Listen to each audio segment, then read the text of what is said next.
Jack Canfield was born in the early 1940s when World War II was in full swing.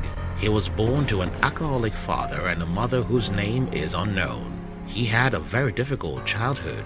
Many years later, the young lad was admitted into Harvard, where despite his love for the literary arts, he got a C+ in writing and was told by his professors that he was an average writer. But Jack refused to listen.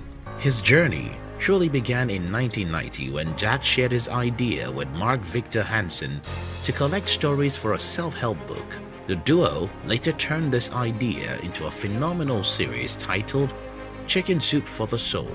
After significant time laboring, the book was completed within 3 years and contained 68 stories, which were true inspirational stories about ordinary people they had given motivational talks to. The book was rejected by major publishers. Being rejected by about 144 publishers seemed like a big challenge and an insurmountable obstacle for Jack and his colleague. In fact, when Jack told one of the publishers that he was hoping to sell about 1.5 million copies within the first 2 years of publishing, the publisher laughed in his face and told Jack he would be lucky to sell even 20,000. Jack was committed to his life principles. He persevered and eventually convinced a minor publisher in Florida that his book would certainly sell a few thousand copies. After about 14 months, his book was finally published by the publisher in Florida. To his wildest surprise, his book became the third best-selling book in the United States during the mid-1990s and sold 10 million copies around the world. Today, the Chicken Soup for the Soul brand is an international brand worth about $1 billion with over 500 million books sold. I have said this before and I'll repeat it here. Nobody knows what you're capable of doing.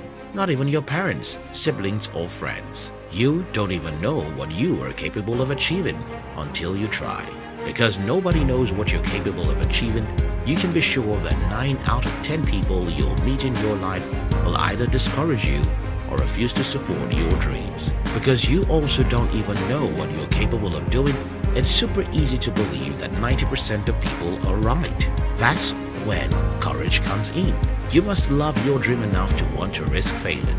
You must love your dream enough to want to try even if you become the laughingstock. You must love your dream enough to want to die for it. Because if you don't want to sacrifice your all, then at a point, you might be discouraged. When I started out in the business world, everyone told me that I would not succeed.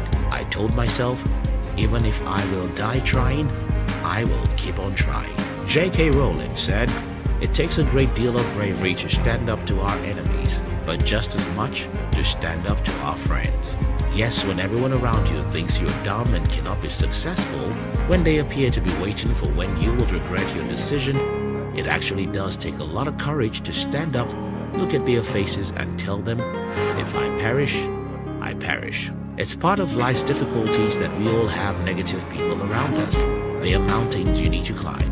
Even though the mountain is slippery, you must not see it as unsurmountable. Jack Canfield said, if you're going to be successful, you need to give up the phrase, I can't, and all of its cousins, such as, I wish I were able to.